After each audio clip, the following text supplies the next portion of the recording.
জনপ্রশাসন সংস্কার একটি চলমান প্রক্রিয়া। এটি এখনো চলমান আছে বলে জানিয়েছেন জনপ্রশাসন মন্ত্রণালয়ের সিনিয়র সচিব মোখলেসুর রহমান। সচিবালয়ে তিনি বলেন, এর আগে 22টি কমিশন হয়েছে, কিন্তু এটি হবে সবচেয়ে কার্যকর কমিশন। যারা আজ দাবি জানিয়েছেন তাদের নেতৃবৃন্দের সাথে এ সপ্তাহে বসা হবে।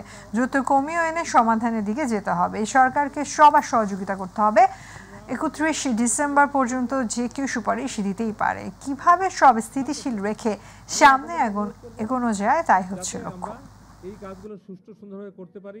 একটা সরকার এসেছে, সরকারের আমরা সহযোগী, আমরা সবাই আপনারা অংশীদার, আমরা সবাই মিলে সরকারের জনগণকে সিটিজেনকে সার্ভিস দিতে পারি। আমি এটাকে পক্ষবিপক্ষ বলবো না, আলোচনা যেহেতু ওপেন, 31 তারিখ পর্যন্ত যে কেউ যে কোনো সুপারিশ, যে কোনো মতামত, যে কোনো তথ্য দিতেই পারি।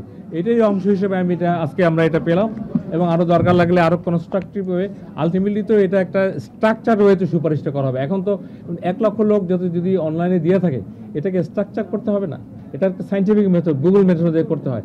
সব কিছুই আমি বলবো যে জনপ্রশাসন আমাকে যদি বলেন পজিটিভ ওয়ে, স্পিডি ওয়ে, সরকারের যে লক্ষ্য, এই রক্তের বিনিময়ে আমরা যে আজকে আমরা এখানে বসছি, আমরা টু বি ফ্রাঙ্ক, যদি এই যে শহীদ না হয়তো, আজকে যদি এরা এত আহত না হয়তো, তাহলে আমি কি এখানে আসতাম? অন্যের কথা বাদই দিলাম।